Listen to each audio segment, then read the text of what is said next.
Hey, hello everybody. Good afternoon, good evening, good night, good morning. Hans the Storyteller Nordsiek with the next level lecture episode. Good to have you here.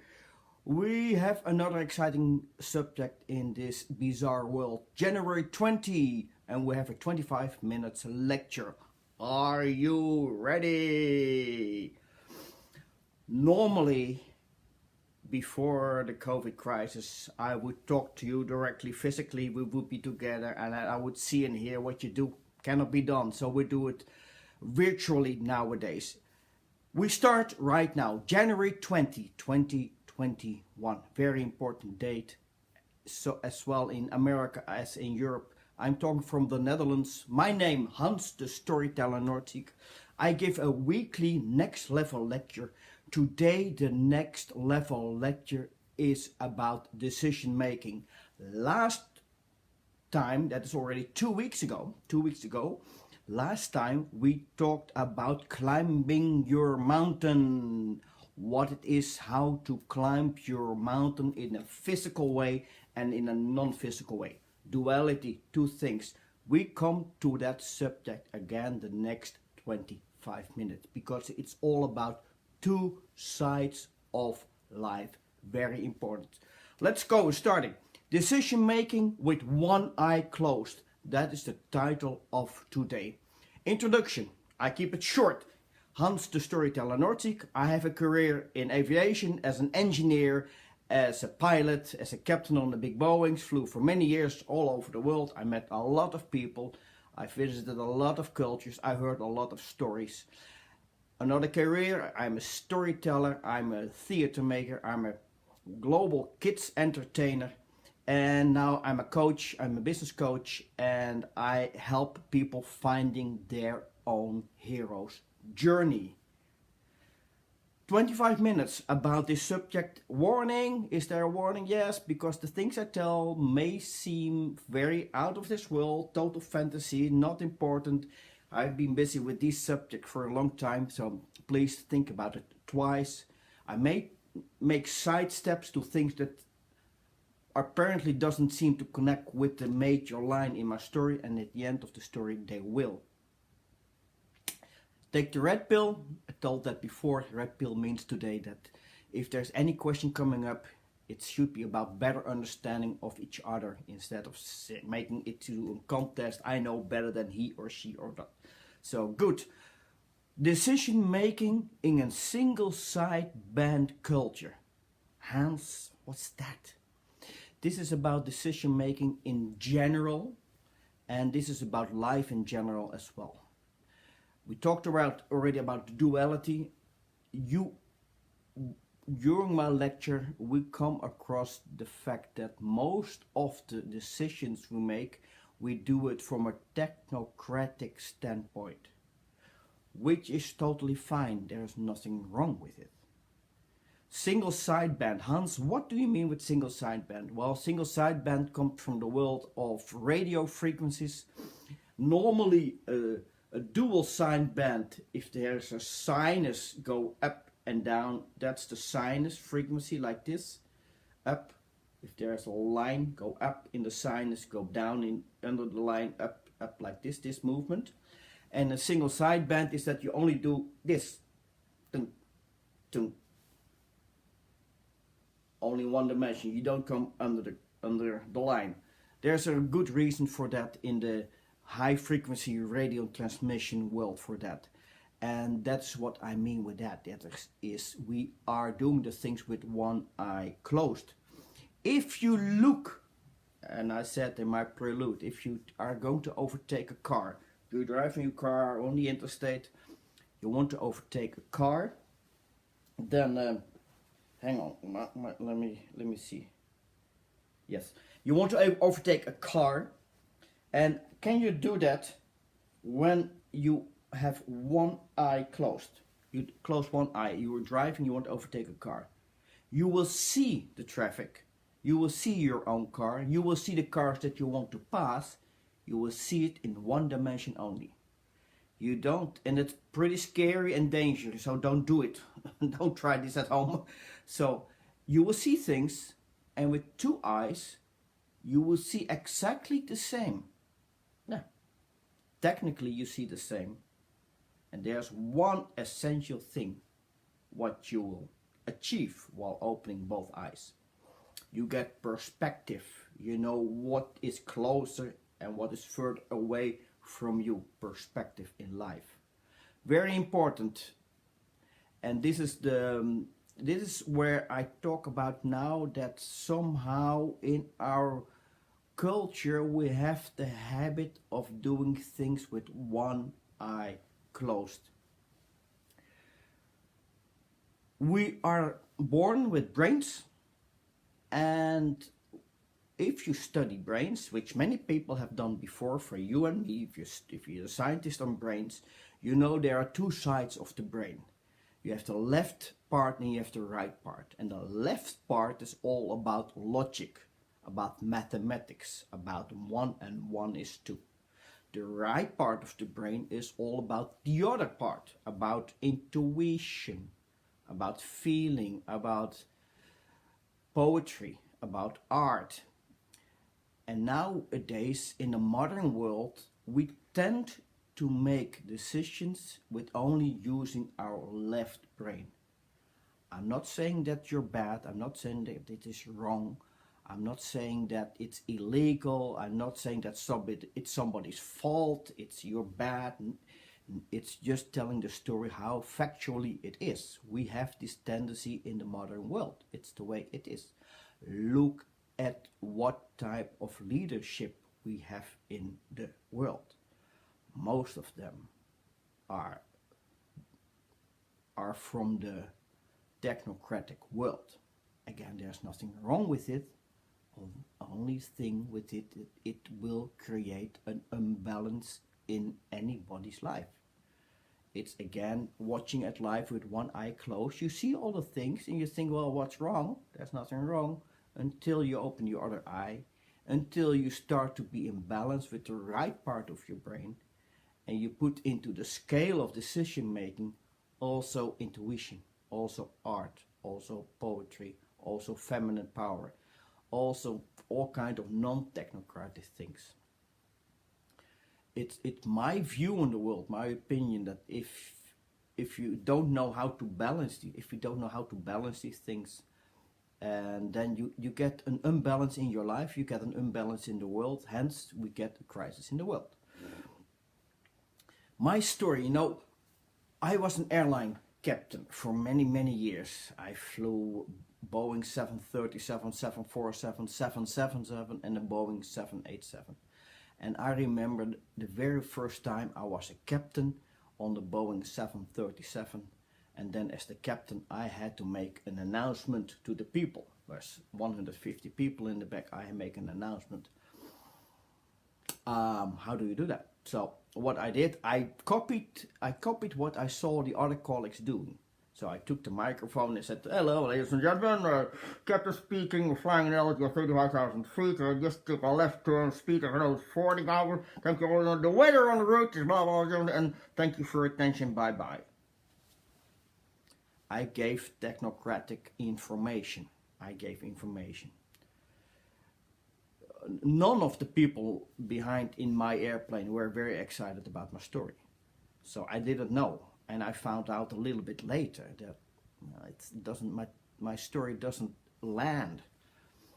And then at the same time I got in the world of storytelling and theater.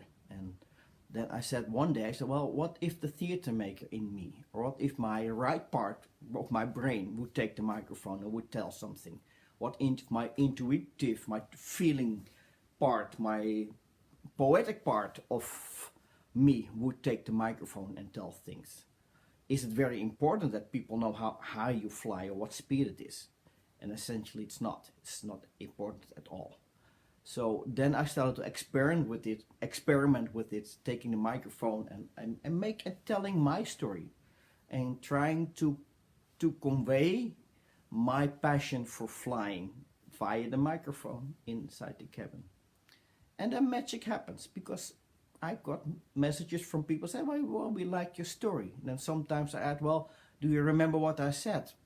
No, no, not really. Ah, so you liked it and you don't remember what I said? Yes.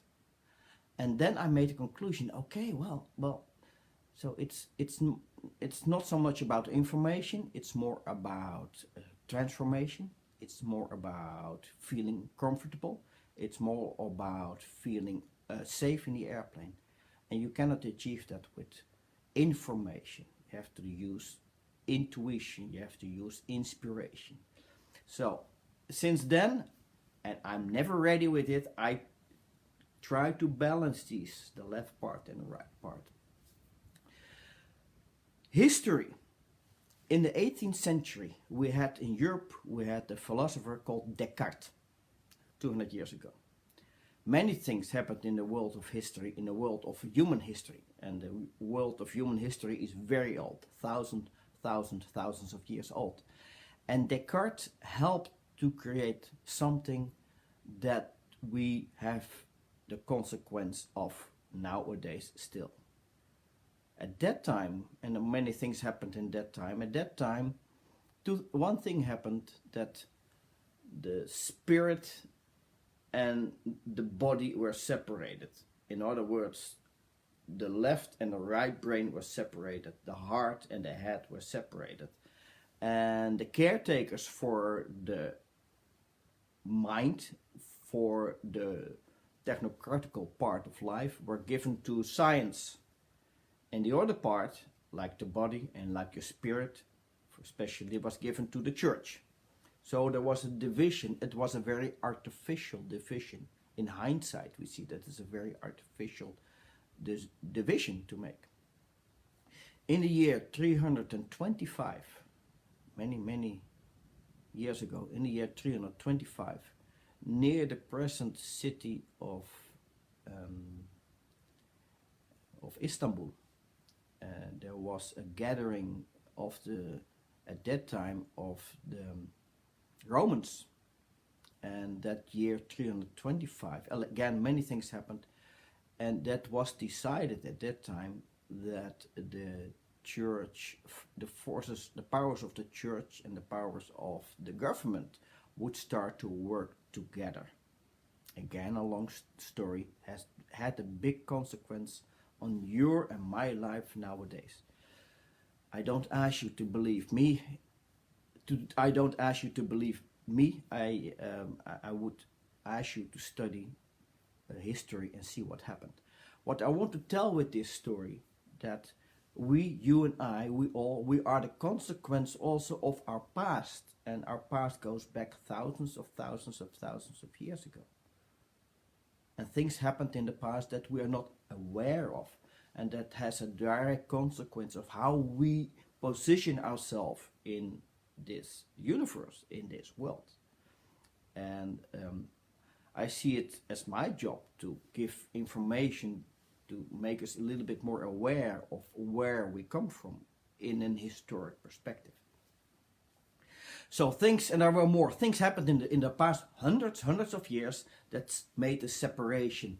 And finally there was a big stream, a technocratic, we had the Industrial Revolution in Europe, in America, technocratic stream, impulse, more and more about the left-brainers. It had an influence on the culture, it had an influence on the political world, more and more into a technocratic way of thinking and also of acting and also of deciding. And this is my message in my story of today, that we are in this phase that we do things mostly, primarily from a technocratic standpoint of view. Nobody, it's not your fault, it's not my fault, it is how it happened the last hundreds of years. The consequence of that is, it has a consequence, everything has a consequence, left and right, action, reaction, the balance, single sideband. The consequence is that when you make decision with one eye closed and your left and the right part of your brain are not in harmony, or your heart and your head are not in harmony, you get a one-dimensional world, some way or another. And oh, the fire went out here. Um, and that is what we see today. That we stepping from one crisis into the next crisis. Now we are in a huge crisis. The trying to solve the crisis with more technology, with more technocratic thinking, with more technocratic decision will not help us. So we need to go back and realizing what happened in the past. That has a consequence of on today, January 20. How to solve that? Hans, beautiful story. How to solve that? Well, let me give you another example about this. I heard an interview from a scientist some weeks ago, and he was from the world of astrophysics, astronomy, astrology, no, astronomy, astrophysics.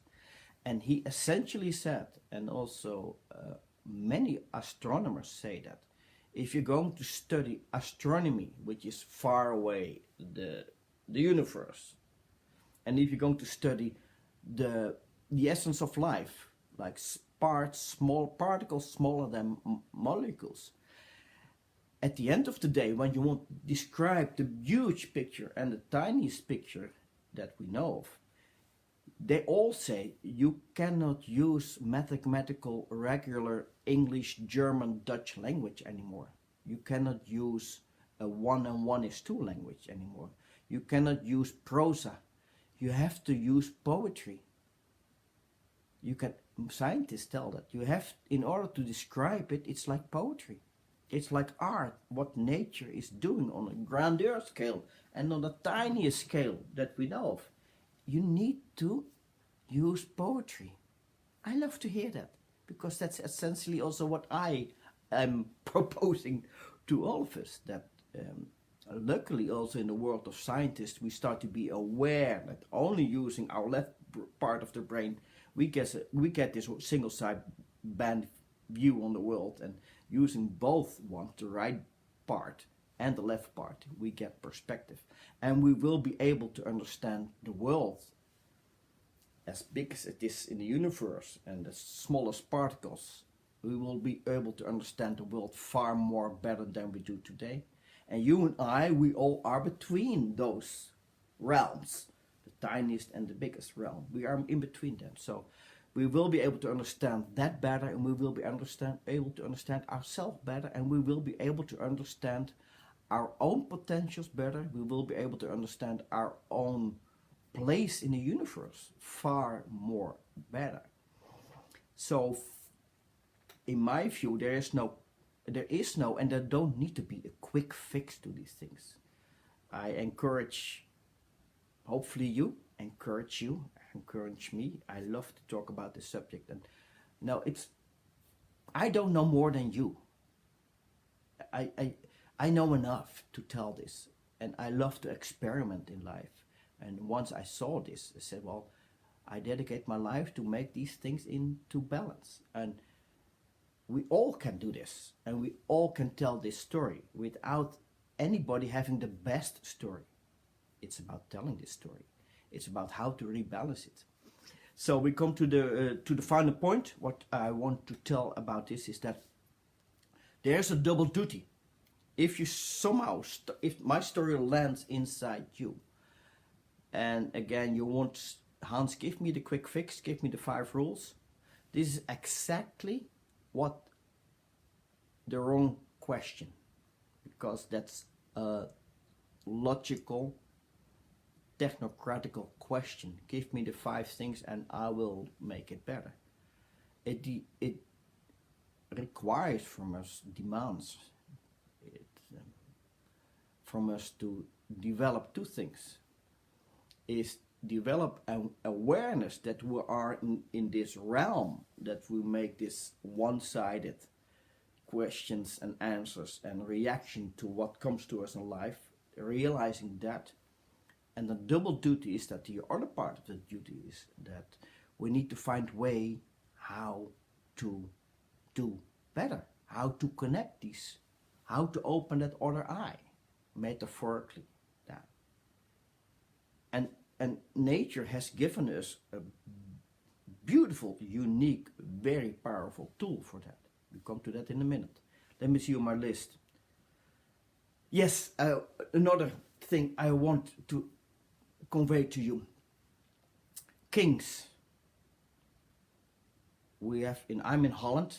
We have a king here in Holland. I know him. He doesn't know me. I met him a few times on board of the airplanes of KLM. So I know him. He doesn't know me. I shook his hand when that was still allowed. He's a king. I respect everybody in the world. I respect him also. And he's a physical king of the country. And his wife is a queen. Yeah. If you go to the metaphorical meaning of a king, and the king is ruling his kingdom, the queen is ruling her queendom.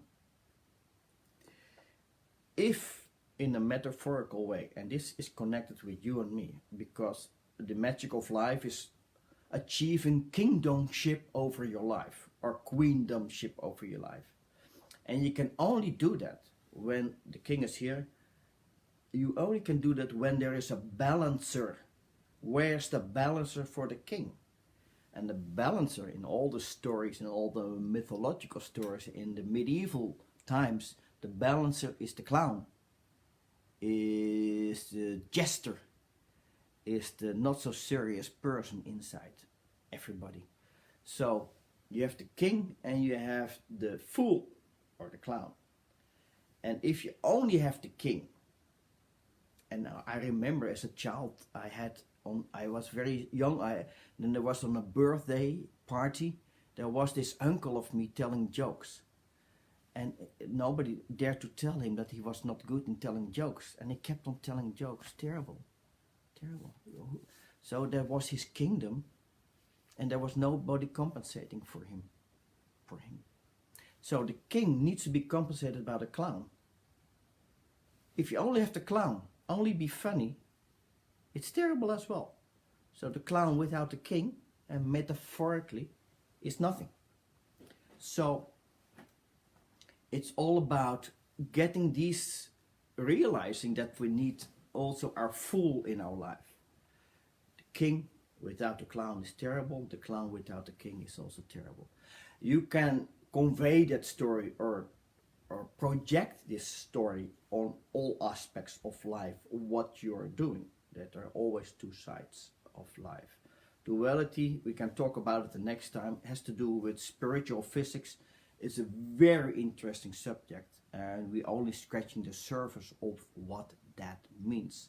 It has to do where, as a humankind, where we come from. Anyway, we talk about the consequences, what you can do with it today. The tool that has been given to all of us to balance these things, to be able to get your king and your fool alive and being in balance. There's one tool that has been given to us. That's called creativity. There is this even a physical part in our brain. It's called the pineapple gland. That we know nothing about it. And there is situated our creativity. Creativity is something that has no mathematical description. There's no end and no beginning to it. It's the mystery of life, the mystery of you and the mystery of me. There's the essence of it. So if you let mathematical people, you let them go and try to explain creativity, you end up with trying to investigate the table by making the table to dust, and at the end of the day, when the table is gone, there's nothing left. So creativity is all been given to us, and that is our tool with which you can rebalance your life on a small scale, in you as a human, in your family, in your group, in your village, in your country, and as a global society. So if you do this, and now we go to the conclusion, if you start to say, okay, using my creativity, I want to rebalance these things, you know what happens then to you? You become a hero. You will become a hero by the essence of the word hero. And in our technocratic world, we think is a hero is the hero is the main character in a movie about fighting, the guy who wins or the girl who wins. Well, that's the Disney translation. The original translation, the original description or title of a hero is somebody who can transcend himself to another level of knowledge, of wisdom, of awareness. Transcend himself to that level. It could be by just reading a book, by self-initiated actions. So, that small child of 6 years old that takes a book, self-initiated action, takes a book and start reading by herself or himself, that is a hero per definition. And the hero is always has a healthy look at on life and doesn't trust a lot, who wants to experience life himself. So if you do this, where we talk about, you will become the hero. Mystery schools. The mystery schools. There are not many mystery schools left. And maybe we talk about it the next time. I can tell you a few things, not everything. And in many, if not all the old ancient cultures, there were mystery schools. And the mystery schools, they talked about the circle, the inside of the circle where there's nothing, where there's creativity, or where there is the mystery of life, mystery schools. And the mystery schools would so much encourage you to be the hero of your life. Now, if you are a hero and you start to jump to next level of awareness in the physical world, in the physical science, we call that, we make a quantum jump. We go from one next level of existence or awareness, we go to the next level. You cannot be intermediate. You're either here or you're there, and then you can make a quantum sprung, a quantum jump to that next level. And that helps, that's essential, if you embrace the true meaning of being a hero and put it to use. Manifest. Mano means hands, give it hand and feet.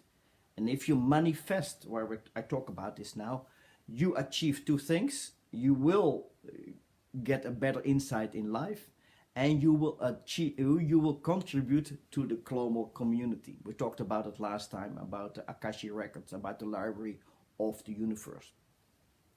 We go to the conclusion. Your takeaway from now is the following. If you don't understand what I say, I have to do better. And you can let me know, because I want you to understand what I say, as long as you choose to listen to me. And if you don't, I need to do better. And I would like to encourage you, enthusiasm you. Next time we talk about the word enthusiasm, what it means. I want to give you enthusiasm to embrace this story and to put it to use right now in your life. That is my giveaway and your takeaway. The world is in a bizarre state. We all know this. If you go to make the decision, I'm going to be the hero of my life, you will help make this world a far better place. Thank you, Hans the Storyteller in Nordsiek. I'll be back.